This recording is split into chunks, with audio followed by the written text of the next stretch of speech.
Nodule formation হবে আর তার সাথে ফাইব্রোসিস হবে, ঠিক আছে। So diffuse fibrosis of the liver with nodule formation. This is due to abnormal response of the liver to any chronic injury. ওকে, যে কোনো ধরনের একটা ইনসাল্ট হলো তার জন্য কি হবে, প্যাথোজেনেসিসটা পরে বলছি। তো ultimately there will be fibrosis and regeneration of some nodule, ঠিক আছে। So conversion of normal hepatic architecture and there will be total loss of normal hepatic architecture. Okay, this is the definition of liver cirrhosis. So this is the diffuse process characterized by fibrosis and conversion of normal liver architecture to a structurally abnormal nodule. Okay, now classifying liver cirrhosis, we can classify it according to whether it is compensated or decompensated. Compensated means there is no complication present, and decompensated means complication develops. Okay, if cirrhosis is present with complication, we can call it decompensated cirrhosis. Okay, and if there is no complication, it is compensated cirrhosis. So what are the complication? Complication কি হতে পারে? Due to portal hypertension. ঠিক আছে, portal hypertension হলে কি হবে, সেখানে ascites হবে, ইসোফেজিয়াল ভ্যারিসেস হবে, স্প্লিনোমেগালি হবে। তো এইগুলো যদি থাকে সেটাকে আমরা বলবো ডিকম্পেনসেটেড সিরোসিস, আর যদি না থাকে সেটা হচ্ছে কম্পেনসেটেড সিরোসিস, ঠিক আছে। সো দ্য প্যাথোজেনেসিস কি হয়, এপিডেমিওলজিটা আগে দেখে নে। This is 12th leading cause of death in USA and most common cause of death is oesophageal varices and ascites and hepatorenal syndrome, ঠিক আছে। হেপাটোরেনাল সিনড্রোম কি জিনিস, ভ্যারিসেস কি জিনিস পরে বলছি, ঠিক আছে। But this are the most common cause of death in case of liver cirrhosis, ঠিক আছে। So what are the aetiology, আগে যেটা বললাম according to complication we can classify cirrhosis into compensated and decompensated. Now coming to aetiology, etiological classification, what are the etiology? Drugs and toxins. Key drugs, toxin, among drugs and toxin, alcohol is most common. Okay, alcoholic cirrhosis is most common. Apart from that, some drugs like methotrexate, methyl dopa, isoniazid, some NSAIDs can cause liver cirrhosis. Okay, and infection, among infectious causes, it is viral hepatitis B and C. Okay, apart from that, schistosomiasis may have some contribution to liver cirrhosis. Okay, among immune mediated causes, it is primary biliary cirrhosis, primary sclerosing cholangitis and autoimmune hepatitis. Among metabolic causes, it can be hemochromatosis, Wilson disease or alpha 1 antitrypsin deficiency. Okay, so these are some causes. Apart from that, it can be due to biliary obstruction, that is cystic fibrosis or biliary atresia or stricture and gallstone.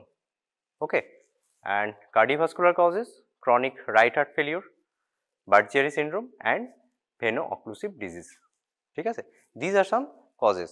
Another cause is there, non-alcoholic, if patient is not having any history of alcoholism, it can also leads to non-alcoholic steatohepatitis if other causes are present, like in case of diabetes or metabolic syndrome, patient can present with cirrhosis due to non-alcoholic steatohepatitis. ঠিক আছে, so these are the causes of liver cirrhosis: drugs and toxin, infection, immune mediated, some metabolic causes, cardiovascular and biliary obstruction. ঠিক আছে, coming to pathophysiology, কি হয় actually liver, what is the unit of liver, functional unit of liver কি বলি আমরা, hepatocyte, তাই তো। কি হয়, এটা একটা হেক্সাগোনাল স্ট্রাকচার হয়, একটা লোবিউল বলি আমরা। লোবিউলের মাঝখানে কি থাকে, একটা লোবিউলের মাঝখানে এরকম হয়, তাই তো।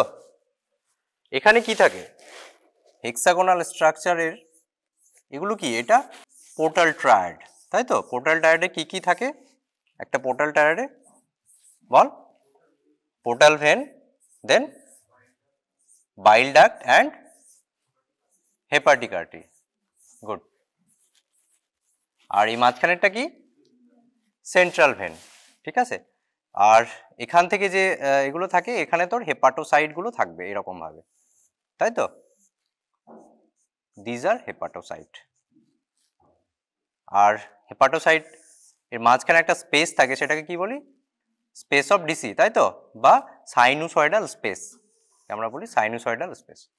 ঠিক আছে, সাইনুসয়েডাল স্পেসের মাঝে কি থাকে? ম্যাক্রোফেজ থাকে এবং স্টিলেট সেল থাকে। ঠিক আছে, তো এগুলো কেন বলছি? প্যাথোজেনেসিসে stellate cell is very important. This has very important role in pathogenesis of liver cirrhosis. তো কি হয়? Due to any kind of inflammation, it can be due to viral hepatitis or alcoholism, যেটা বললাম, তার জন্য কি হয়? একটা ইনফ্লামেটরি রেসপন্স হবে। ইনফ্লামেটরি রেসপন্স হলে কি হবে? সেখানে সাইটোকাইন বেরোবে, ইন্টারলিউকিন 1, টিউমার নেক্রোটিক ফ্যাক্টর, এসবগুলো বেরোবে। সেইগুলো কি হবে? তার জন্য একটা হেপাটিক স্টিলেট সেল কোথায় থাকে? অ্যাকচুয়ালি কোথায় থাকে? এইগুলো যদি তোর হেপাটোসাইট হয়, আর এখানে ব্লাড ভেসেলস রয়েছে, তাই তো, আর এইটা হচ্ছে এন্ডোথেলিয়াম, ব্লাড ভেসেলের এন্ডোথেলিয়ামগুলো এটা। ঠিক আছে, এই মাঝখানের স্পেসটা, এটা হেপাটোসাইট। এগুলো এই মাঝখানের স্পেসটাকে আমরা বলছি space of Disse or sinusoidal space. Sorry, this is sinusoidal space, this is sinusoidal space and this is space of Disse. এইখানে হচ্ছে তোর একটা স্টিলেট সেল বসে থাকে। ওকে, আর ম্যাক্রোফাজ কুফার সেল কোথায় থাকে? লিভারে ম্যাক্রোফাজকে কি বলি আমরা? কুফার সেল, তাই তো। কুফার সেলটা থাকে তুই এন্ডোথেলিয়ামের এই জায়গাটায় থাকে। This is the stellate cell.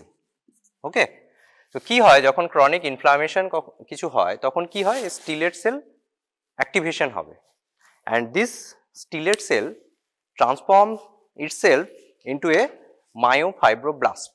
ওকে, এই মায়োফাইব্রোব্লাস্টটা কি করবে? কোলাজেন সিনথেসিস করবে, কোলাজেন 1 and 3। সেই কোলাজেনগুলো এই সাইনুসয়েডাল স্পেস এবং স্পেস অফ ডিসির মধ্যে জমা হবে। তার জন্য কি হবে? সাইনুসয়েডাল স্পেস মানে কি? সেখানে তো ব্লাড যাচ্ছে, তাই তো, এই স্পেসটা যেটা বললাম। তো এইখানে কোলাজেন সিনথেসিস হয়ে এই জায়গাটা যদি ফাইব্রোসিস হয়ে যায়, তাহলে কি হবে? এটা ন্যারোইং হয়ে যাবে এখানে, তাই তো। ন্যারো হলে কি হবে? সেখানকার ব্লাড ফ্লো কমে যাবে এবং দেয়ার উইল বি ভাস্কুলার রেজিস্ট্যান্সটা অনেক বেড়ে যাবে। So this is the pathophysiology of developing portal hypertension and cirrhosis. ঠিক আছে, ফাইব্রোসিস হচ্ছে, ফাইব্রোসিসের জন্য total liver architecture will be distorted, আর তার সাথে হচ্ছে পোর্টাল হাইপারটেনশন ফর্মেশন হচ্ছে। বোঝা গেল প্যাথোফিজিওলজি পার্ট। যে কোনো ধরনের ক্রনিক ইনসাল্ট ইনফ্লামেটরি রিয়াকশন হবে। ইনফ্লামেশন হলে কি হবে? ইনফ্লামেটরি মেডিয়েটার্সগুলো বেরোবে, ইন্টারলিউকিন 1, টিএনএফ, তারপরে হচ্ছে তো টিজিএফ, টিস্যু ট্রান্সফর্মিং গ্রোথ ফ্যাক্টর, পিডিজিএফ। ওকে, এইগুলো বেরোনোর পর কি হবে? স্টিলেট সেল অ্যাক্টিভেশন হবে। স্টিলেট সেল অ্যাক্টিভেশন হলে সেটা মায়োফাইব্রোব্লাস্ট ট্রান্সফরমেশন হবে, সেখান থেকে collagen type 1 and type 3 release হবে, সেগুলো স্পেস অফ ডিসি এবং সাইনোসয়েডাল স্পেসে জমা হবে। তার জন্য কি হবে? ভাস্কুলার রেজিস্ট্যান্সটা বেড়ে যাবে। ঠিক আছে, দিস ইজ দ্য প্যাথোজেনেসিস। এটাই এখানে দেখ পোর্টাল ভেন কিভাবে ফর্মেশন হয়, due to with splenic vein, আর এখানে একটা superior mesenteric vein, and inferior mesenteric ভেনটা কোথায় ড্রেন করে? স্প্লিনিক ভেনে। ঠিক আছে, এই দুটো একসাথে পোর্টাল ভেন ফর্মেশন হবে। তারপর কি হবে? এই পোর্টাল ভেনটা সাইনোসয়েডাল, এই পোর্টাল ট্রায়াডে ড্রেন করবে, সেখান থেকে sinusoidal space and hepatic vein, সেই হেপাটিক ভেনটা কোথায় ড্রেন করবে? আইভিসি ড্রেন করবে। ঠিক আছে, so when hepatic injury occurs, stellate cell and the affected areas begin to resemble fibroblast, যেগুলো বললাম। ঠিক আছে, scarring ultimately disrupts the normal blood flow and there is decrease in endogenous vasodilator, increase in endogenous vasoconstrictor, তার জন্য vascular resistance-টা অনেক বেড়ে যাবে। ঠিক আছে, now coming to clinical features, কি features নিয়ে আসতে পারে একটা cirrhosis patient? May be asymptomatic or may presents with some vague non-specific symptoms like anorexia, nausea, vomiting, weight loss, এগুলো নিয়ে প্রেজেন্ট করতে পারে, বা ফ্র্যাঙ্ক জন্ডিস অথবা ascites, that is swelling of abdomen or anasarca নিয়েও প্রেজেন্ট করতে পারে। ঠিক আছে, আদার কি কি সাইন্স আমরা অন এক্সামিনেশন কি পাবো পেশেন্টের? জন্ডিস পেতে পারি, আগের দিন যেটা বলছিলাম, জন্ডিস পেতে পারি। ঠিক আছে, তার সাথে কি হবে? There will be hepatosplenomegaly and pruritus. Pruritus কেন হয়? ডিউ টু অবস্ট্রাকটিভ জন্ডিস হলে, কোলিস্ট্যাসিস হলেই প্রুরাইটিস হবে। ঠিক আছে, আর palmar erythema and hyper pigmentation. Palmar erythema জিনিসটা কি? There will be erythematous rash over, actually not rash, erythema over the thenar and hypothenar eminence. Okay, আর কি পেতে পারি আমরা? নেল চেঞ্জেস হয় due to hypo albuminaemia, there will be some nail changes.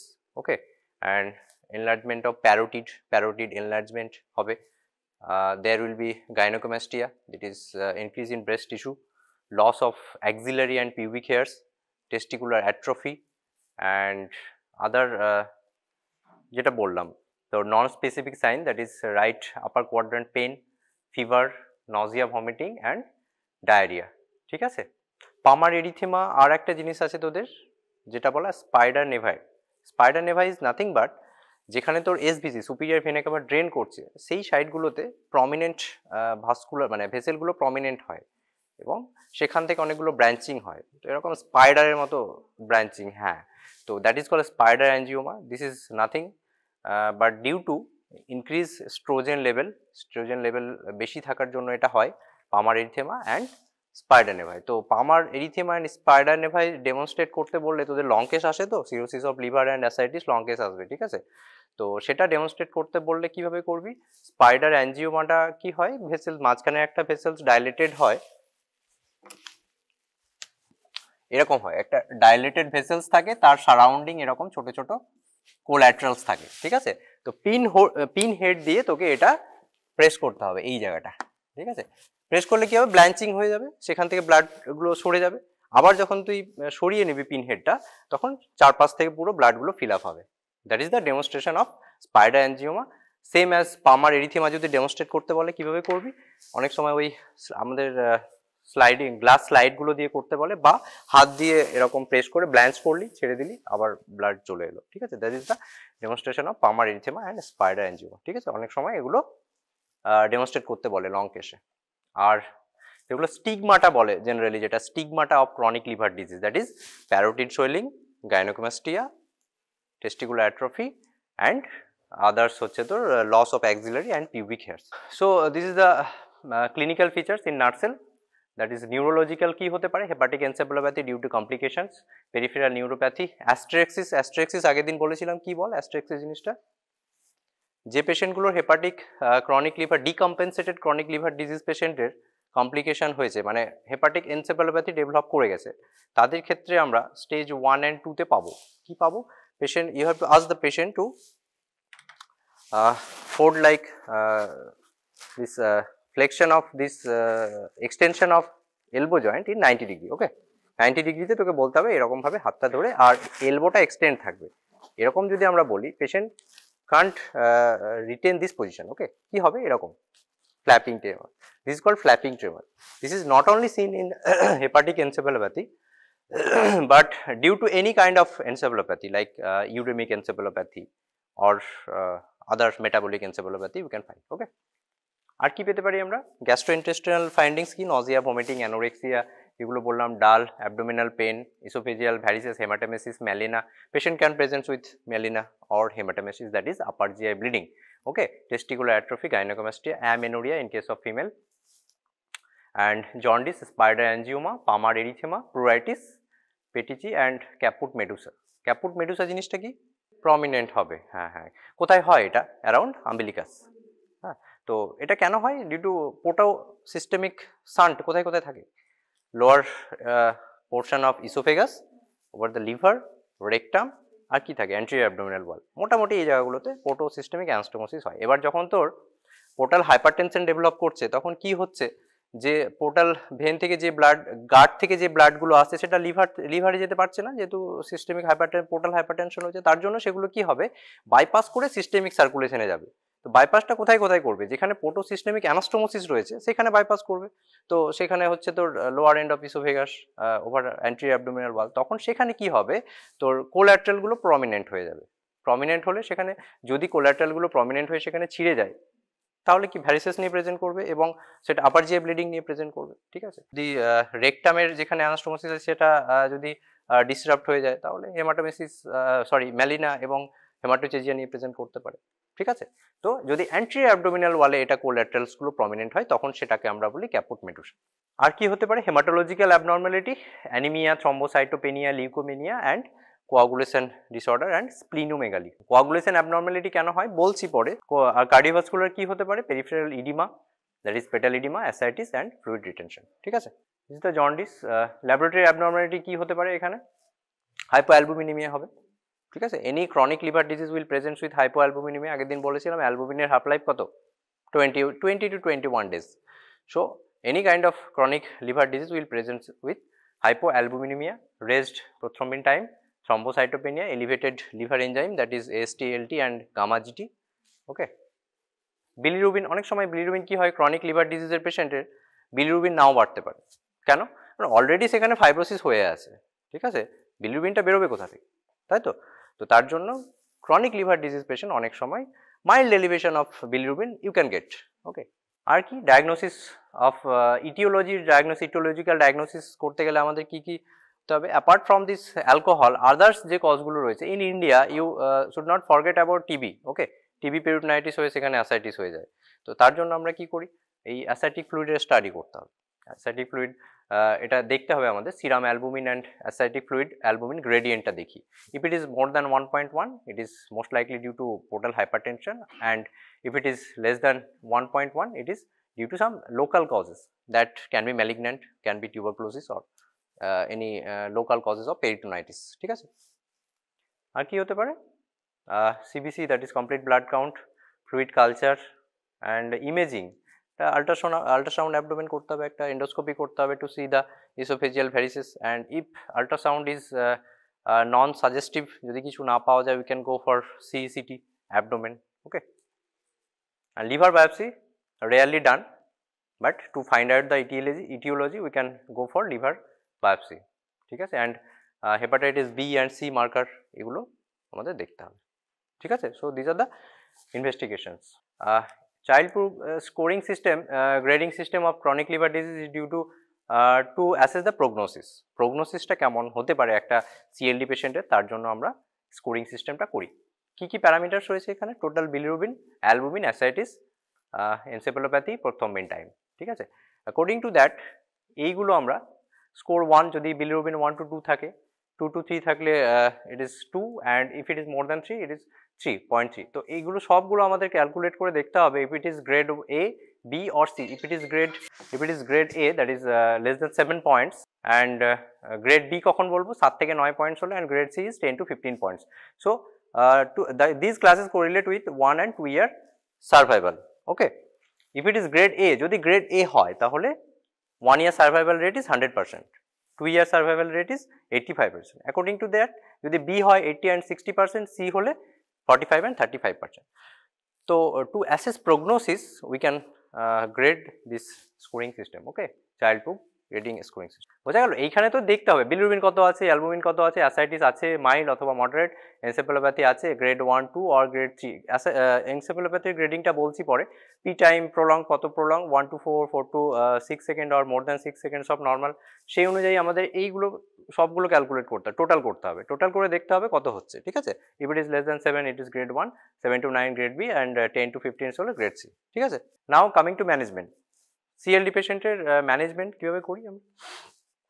Management is nothing but, যেটা already fibrosis হয়ে গেছে সেটা তো আর ফিরে পাওয়া যাবে না, তো আর ফার্দার কোনো যদি যাতে কোনো ইনসাল্ট না হয় সেটা দেখতে হবে, and slowing or reversing, that is very rare, progression of liver disease, and preventing any complications, যেগুলো কমপ্লিকেশন যাতে না হয় তার জন্য আমাদের প্রিভেন্ট করতে হবে সেটা, ঠিক আছে। কী কী কমপ্লিকেশনস হতে পারে, portal hypertension due to compensated, যেটা বললাম compensated cirrhosis and decompensated cirrhosis. Compensated cirrhosis তার সাথে কমপ্লিকেশন ইজ ডিকম্পেনসেটেড সিরোসিস। কী কী কমপ্লিকেশন হতে পারে, due to portal hypertension or liver failure. Okay, portal hypertension হলে কি হবে, অ্যাসাইটিস হবে। কীভাবে হয় সেটা বললাম, পোর্টাল ভাস্কুলার রেজিস্ট্যান্স হয়, সেখান থেকে ফ্লুইড লিকেজ হলে পেরিটোনিয়াল ক্যাভিটিতে ফ্লুইড জমা হবে। তো ভ্যারিসিয়াল হেমারেজ হতে পারে due to rupture of collaterals of portosystemic shunt, ascites, encephalopathy and jaundice. Okay, ascites হলে কি হবে সেখানে, এসবিপি মানে কি, স্পন্টেনিয়াস ব্যাকটেরিয়াল পেরিটোনাইটিস। যে কোনো অ্যাসাইটিস পেশেন্ট যখন কোনো পেইন, অ্যাবডোমেন, ফিভার নিয়ে প্রেজেন্ট করবে, we have two suspect that this may have spontaneous bacterial peritonitis. Okay, and HRS মানে কি, হেপাটোরেনাল সিনড্রোম, ঠিক আছে। যে কোনো ডিকম্পেনসেটেড সিরোসিস পেশেন্টের হেপাটোরেনাল সিনড্রোম হতে পারে। So this are the complications. Now ascites কিভাবে ডেভেলপ হয়, এটা যেটা বললাম। আর সো দিস ইজ অ্যাসাইটিস। এখানে কি হচ্ছে, প্রমিনেন্ট ভেসেলস, ওকে, অ্যাবডোমিনাল ভেসেলস। এখানে আমাদের যখন ক্লিনিক্যাল এক্সামিনেশনে তোকে প্যালপেট করে দেখতে হবে, যদি কোনো প্রমিনেন্ট ভেসেলস থাকে over the abdomen, you have to demonstrate the flow of blood, direction of flow of blood, ঠিক আছে। above umbilicus and below umbilicus, ঠিক আছে, irrespective of the location of these dilated vessels, direction of flow of blood will be from direction will be away from umbilicus. ওকে, বুঝতে পারলি, মানে আম্বিলিকাসের ওপরে থাকুক কোনো ভেসেলস বা নিচে থাকুক, ব্লাড ফ্লোটা সবসময় আম্বিলিকাস থেকে দূরে সরে যাবে, ঠিক আছে। This is due to portal hypertension. যদি পোর্টাল হাইপারটেনশনের জন্য হয় তাহলে এটা হবে ডিরেকশন অফ ফ্লো, আর যদি আইভিসি অবস্ট্রাকশন হয় তাহলে কি হবে, বিলো আপওয়ার্ডস। আইভিসি অবস্ট্রাকশন হলে কি হবে, সেখান থেকে কোলাটারালস গুলো চেষ্টা করবে নিচে থেকে ব্লাডগুলোকে উপরে তুলে দেওয়ার, তাই তো। তার জন্য যদি আইভিসি অবস্ট্রাকশন হয়, যেটা এখানে তুই পাবি না, সেখানে কি হবে, below upwards direction of flow, ঠিক আছে, সেটা আম্বিলিকাসের নিচে থাক বা উপরে থাক। আর যদি পোর্টাল হাইপারটেনশন মানে সিরোসিস পেশেন্ট, আমরা অ্যাসাইটিস পেশেন্টে যেটা পাবো সেটা হচ্ছে direction will be away from umbilicus, ঠিক আছে, সেটা নিচে হলেও হবে, উপরে হলেও হবে, বা সাইডে হলেও, ঠিক আছে, এটা বোঝা গেল। This is another ascites, gynaecomastia হয়ে আছে এখানে, loss of axillary and pubic hair, ঠিক আছে, বোঝা যাচ্ছে। So ascites and SBP, that is spontaneous bacterial peritonitis. কি হয় এটা, an infection of pre-existing ascitic fluid without evidence of any intra-abdominal secondary source of infection, মানে কি intra-abdominal কোনো সোর্স নেই, মানে কোনো পেরিটোনাইটিস বা অন্য কোনো কারণে রাপচারের জন্য হচ্ছে বা তা নয়, এটা কোনো অ্যাসাইটিস পেশেন্টের একটা যদি ইনফেকশন হয়, পেরিটোনাইটিস হয়, that will be called spontaneous bacterial peritonitis. It is a complication of end stage liver disease, ঠিক আছে। অ্যাসাইটিস, আমরা অ্যাসাইটিস ট্রিটমেন্ট কিভাবে করব, কি to mobilise the ascitic fluid. পেশেন্টের বড় অ্যাসাইটিস যেটা দেখলি আগের, এত বড় অ্যাসাইটিস থাকলে কি হবে, পেশেন্টের রেসপিরেটরি ডিস্ট্রেস হবে, তাই তো। তো সেটা রিলিভ করার চেষ্টা করব বাই থেরাপিউটিক প্যারাসিনথেসিস, মানে অ্যাসাইটিক ফ্লুইড রিমুভাল। হ্যাঁ, আর কি করতে হবে, প্রিভেন্ট মেজর কমপ্লিকেশনস, মানে অ্যাসাইটিসের জন্য যে কমপ্লিকেশনগুলো হয়, variceal bleed, spontaneous bacterial peritonitis, এগুলো যাতে না হয়, তার জন্য কি করতে হবে, sodium and water restriction and to relieve distress, যেটা বললাম থেরাপিউটিক প্যারাসিনথেসিস করতে হবে। আর কি দিতে হবে, ড্রাগস কি দিতে পারি আমরা, লুপ ডায়োটিক্স অ্যান্ড স্পাইনোল্যাকটোন, ঠিক আছে। স্পাইনোল্যাকটোন কেন দেবো, এখানে অ্যালডোস্টেরন অ্যান্টাগনিস্ট, তাই তো। অ্যালডোস্টেরনের পরিমাণ খুব বেশি থাকে আমাদের এখানে, ডিক্রিজ কেন হয়, decrease excretion and increase production of aldosterone, activation of RAS system and hepatic impairment that will prolong the half-life of aldosterone. So aldosterone, systemic circulation of aldosterone will be more, that's why we have to give spironolactone, ঠিক আছে। আর RAS system activation কেন হয়, প্যাথোফিজিওলজিতে কি বললাম, যেখানে হচ্ছে তোর portal মানে পোর্টোসিস্টেমিক হাইপারটেনশন হচ্ছে, স্প্ল্যাকনিক ভেসোডাইলেশন হবে, কিন্তু পোর্টোসিস্টেমিক হাইপারটেনশন হবে, এবং সেখানে সিস্টেমিক ভেসোডাইলেশন হবে, এবং সিস্টেমিক প্রেশার উইল বি লো। তার জন্য কি হবে, রেনাল ব্লাড ফ্লো কমবে, রেনাল ব্লাড ফ্লো কমলে কি হবে, সেখানে রেনিন, অ্যাঞ্জিওটেনসিন, অ্যালডোস্টেরন সিস্টেমটা অ্যাক্টিভেশন হবে, তাই তো। সো স্পাইনোল্যাকটোন ডোজ কত, will start from 100 and we can go up to 400, okay. And diuretics, loop diuretics dose, furosemide generally we use, that is starting dose of 40 and we can go up to 160, okay. Spontaneous bacterial peritonitis, more than 90% cases of SBP will due to E. coli, Klebsiella and other gram-negative bacteria, and rarely streptococci and anaerobic infection. So most common organism is E. coli, okay. কি হয়, considering antibiotic coverage, যদি spontaneous bacterial peritonitis হয়, we have to give antibiotic. কি antibiotic দেবো, third generation cephalosporin, okay. And if it is there is a recurrent history of SBP, we have to give prophylaxis দিতে হবে with we can give short term or long term prophylaxis. Short term prophylaxis for 7 days and long term prophylaxis with norfloxacin or cotrimoxazole, that is trimethoprim sulfamethoxazole, ঠিক আছে।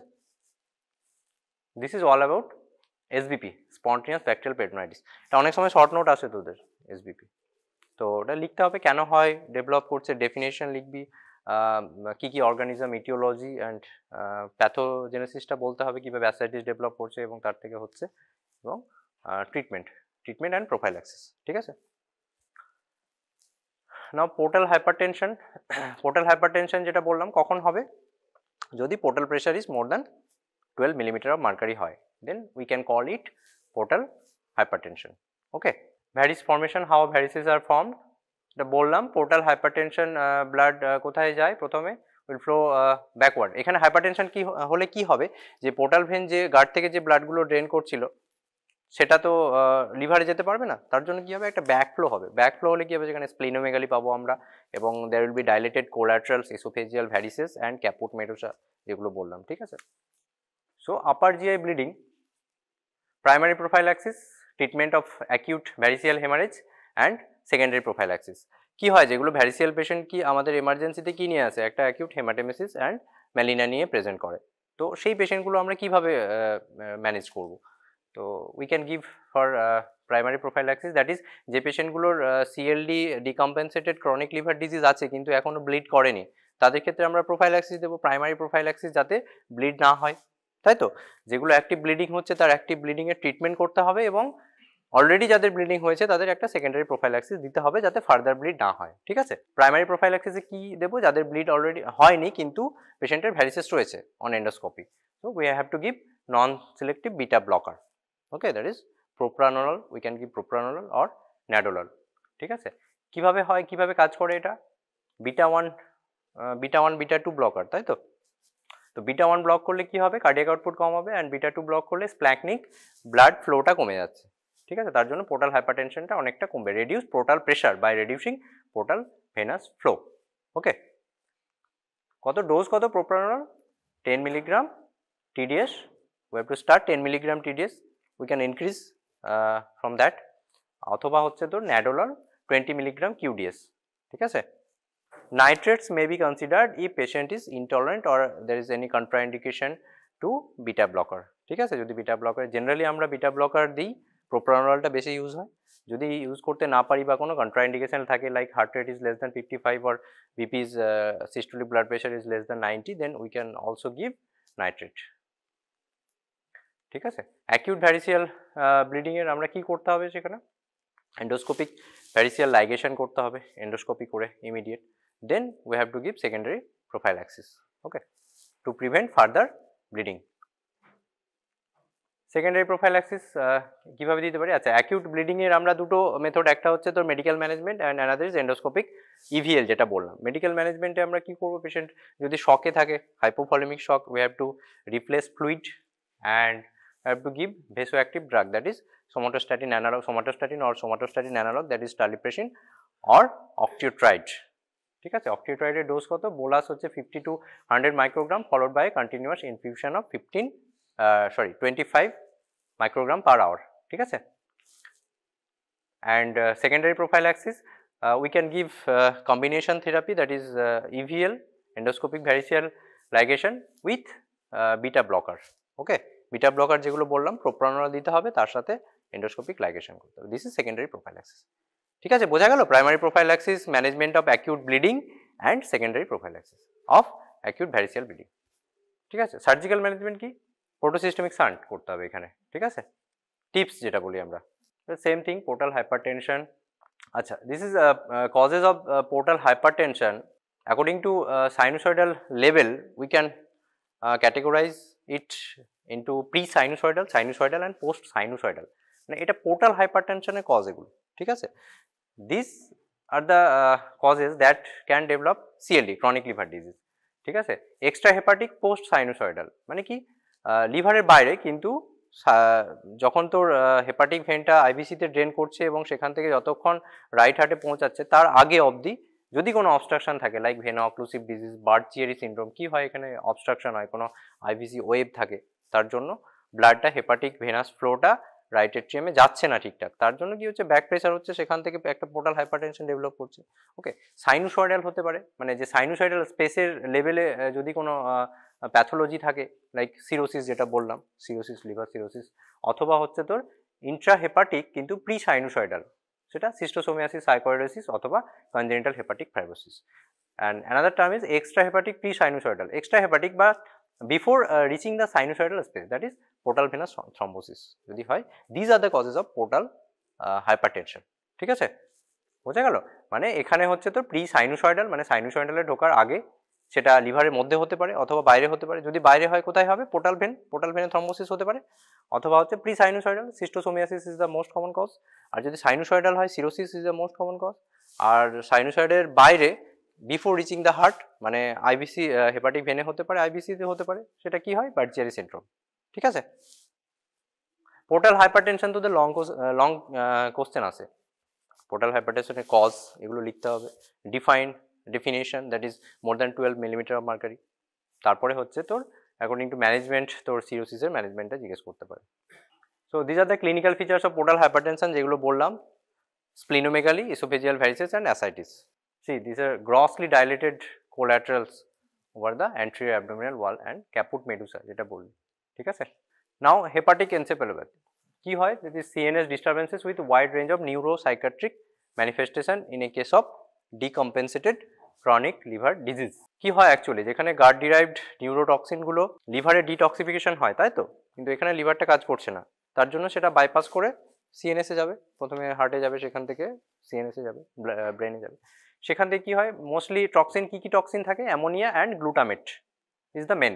These substances enter the CNS and cause alteration in the neurotransmission that affect consciousness and behavior.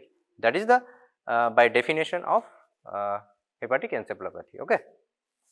Hallmark of persistent HE is chronic cognitive deficit. So this is the grading system of hepatic encephalopathy যেটা বলছিলাম, এটা ভাইভাতেও তোদের জিজ্ঞেস করতে পারে long case পেলে।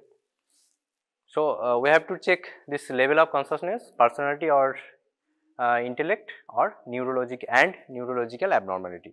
যদি কিছুই না থাকে, that is normal conscious, patient is conscious, there is no personal or behavior abnormality and neurological abnormality, it is regarded as grade 0.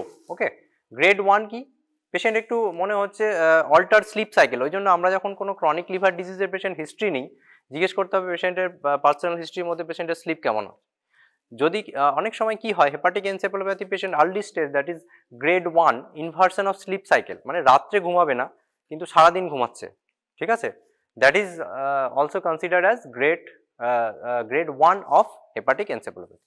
ঠিক আছে, আর কি হতে পারে, mild confusion, euphoria, irritability and tremor, apraxia and incoordination. ঠিক আছে, এখানে তোর অ্যাস্ট্রেক্সিস নাও থাকতে পারে, বা you can get in mild asterixis you can gate.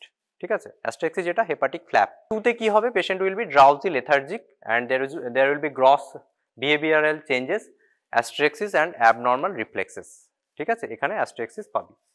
Grade 3তে কি হবে, somnolence, patient is arousable but markedly confused, patient খুব বেশি কনফিউজ থাকবে, মানে কি পেশেন্ট মনে হচ্ছে ঘুমিয়ে আছে, একটা পেনফুল স্টিমুলাস দিলে তবেই পেশেন্টকে তুই জাগাতে পারবি।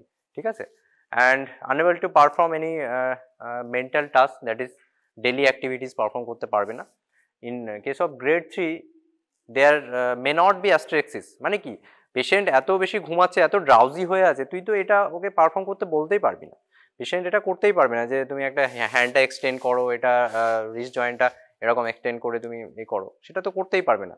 That's why in case of grade 3 hepatic encephalopathy will not get asterixis পাবো না। ঠিক আছে, but there will be abnormal reflexes.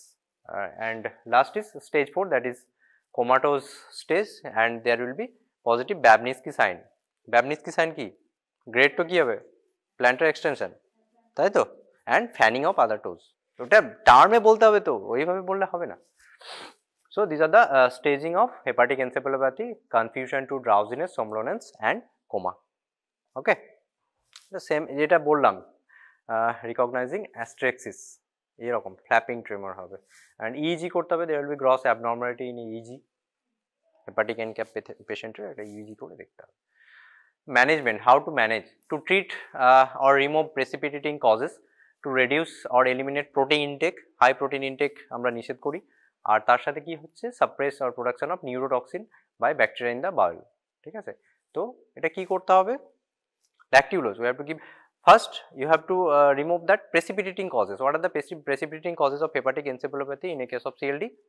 পেশেন্টের কোনো ইলেকট্রোলাইট অ্যাবনর্মালিটি, হাইপোনাট্রিমিয়া হয়ে আছে, বা পেশেন্টের কোনো ডায়াবেটিক্স চলছে।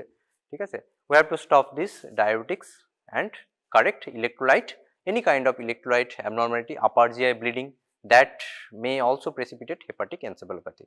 Okay, so we have to treat first that precipitating causes. Mainstay of therapy involves lowering of blood ammonia level. We have to reduce the blood ammonia level. Karon ammonia is the culprit. Okay. So we have to give lactulose to lower ammonia level in the blood. Okay. Limit protein intake to 10 to 20 gram per day. Lactulose কত দিতে হবে 45 ml every hour. Target কত আমাদের target হচ্ছে 2 to 3 semi solid stool or loose stool ঠিক আছে soft acidic stool 2 to 4 okay মানে আমাকে ল্যাকটিউলোজ দিতে হবে যতক্ষণ না পেশেন্ট স্টুল পাস করছে okay and generally it is given 45 ml every hour, that is 300 ml of lactulose syrup mixed with 700 ml of water for 1 hour. ওকে তারপর মেইনটেনেন্স ডোজ হচ্ছে 15 to 45 ml 8 to 12 hourly. Okay, and target is 2 to 4 soft stool. We can give antibiotic, that is metronidazole or neomycin. Lactulose কিভাবে কাজ করে? It causes acidification of the colon and decrease in ammonia level and enhances the movement of ammonia from blood into the bowel. ঠিক আছে এখানে তোর ammonia production টা কম করছে by acidification of colon. Okay, next coagulation defect. Hepatic encephalopathy বোঝা গেল management, what are the precipitating factors and what are the features grading of hepatic encephalopathy. ঠিক আছে এটা বলতে হবে pathophysiology and lactulose কিভাবে work করে. We can give antibiotic, that is neomycin or rifaximin, sometimes we give rifaximin. Okay, next coagulation defect কেন হবে একটা chronic liver disease এর patient coagulation defect কেন হয়? coagulation factor vitamin K dependent যে clotting factors গুলো আছে সেগুলো synthesis হচ্ছে না তাই তো vitamin K dependent clotting factors কি আছে 2, 7, 19. Okay, so diminished intravascular coagulation, vitamin K dependent clotting factor and thrombocytopenia and some platelet dysfunction will be there. ঠিক আছে তার জন্য এটা হচ্ছে নেক্সট হচ্ছে তোর হেপাটোরেনাল সিনড্রোম. হেপাটোরেনাল সিনড্রোম কি যেগুলো decompensated cirrhosis patient we can get hepatorenal syndrome, that is it is a kind of functional renal failure without any structural abnormality. পেশেন্টের কোনো স্ট্রাকচারাল কিডনির কোনো স্ট্রাকচারাল অ্যাবনর্মালিটি নেই but due to this chronic liver disease there is a functional renal failure, that is called hepatorenal syndrome. কি হয় it can be classified into type 1 and type 2. Type 1 is more dangerous, that is progressive impairment of renal failure and significant reduction in creatinine level. Okay, and type 2 has better prognosis. We have to treat according to cause, that is we have to give albumin and somatostatin analog, that is octreotide or alpha agonist midodrine, and all we have to avoid all potential nephrotoxic fluid challenge and dopamine. Sometimes dialysis may be required in case of higher creatinine level, we have to give dialysis. Okay, অনেক সময় কি হয় fluid challenge, that is patient is not having any renal failure due to any structural abnormality, functional renal failure. That's why sometimes we give lots of fluid and creatinine is corrected despite of this fluid overload. But if creatinine rises more to a certain level, that is if it is more than 5, we have to go for dialysis. Okay, and another thing is albumin. আমাদের albumin দিতে হবে ঠিক আছে পেশেন্টের hypoalbuminemia থেকে albumin is a treatment of chronic hepatorenal syndrome and we have to give terlipressin or sometimes noradrenaline we are giving. Okay, malnutrition. malnutrition কেন হবে একটা chronic liver disease এর পেশেন্টের due to poor intake and catabolic state, there is loss of albumin, that is hypoalbuminemia. Alteration in the gut due to absorption, poor absorption and alteration in the protein metabolism, patient may present with malnutrition. এই জন্য আমরা যেগুলো তোর chronic liver disease patient আসে দেখবি অনেক সময় একটু ক্যাকেক্সিক থাকে হ্যাঁ মানে malnourished হয় আর ফেসিসটা কিরকম হয় আমরা বলি হেপাটিক ফেসিস. হেপাটিক ফেসিসটা কিরকম এটা দেখবি হলোনেস অফ টেম্পোরাল ফসা. এটা কি টেম্পোরাল ফসা এটা জায়গাটা কি হবে হলো হয়ে যাবে প্রমিনেন্ট দিস ম্যালার প্রমিনেন্স থাকবে একটা ইকটেরিক লুক থাকবে ঠিক আছে and pinch nose will be some pinched like this is called hepatic facies. এরকম আমরা পাই একটা gross swelling of abdomen hepatic facies and malnourished patient generally present করে CLD patient. Bone disease হয় due to malabsorption of vitamin D and calcium, we have to supplement calcium and vitamin D. So this is all. about chronic liver disease and complication. This is the last slide. This is ascites কিভাবে আমরা assess করব, পেশেন্টের daily wait monitoring করতে হবে, সেটা বাড়ছে না কমছে। স্পন্টেনিয়াস ব্যাকটেরিয়াল পেরিটোনাইটিস যেটা বললাম, any CLD with decompensated cirrhosis patient যার অ্যাসাইটিস ডেভেলপ করে আছে, সেই পেশেন্ট যদি কখনো ফিভার কমপ্লেন করে বা সিভিয়ার পেইন অ্যাবডোমেন কমপ্লেন করে, we have to suspect this spontaneous bacterial peritonitis. Okay, and variceal bleeding যদি হয়, একটা we have to do endoscopy and appropriate reduction in heart rate and portal pressure. ঠিক আছে। Hepatic encephalopathy যেটা বললাম, একটা easy করে দেখতে হবে। Hepatorenal syndrome, serum electrolyte and other concurrent drug therapy, coagulation disorder, prothrombin time, platelet count, normalized PT। ঠিক আছে। সিএলডি তোদের থিওরিও কোশ্চেন আছে, যেটা বললাম পোর্টাল হাইপারটেনশন আসে, লং কোশ্চেন, শর্ট নোট আসতে পারে হেপাটোরেনাল সিনড্রোম বা স্পন্টেনিয়াস ব্যাকটেরিয়াল পেরিটোনাইটিস আসে, আর লং কেস তো থাকে, ওই জন্য সিএলডিটা ভালো করে পড়িস, ঠিক আছে।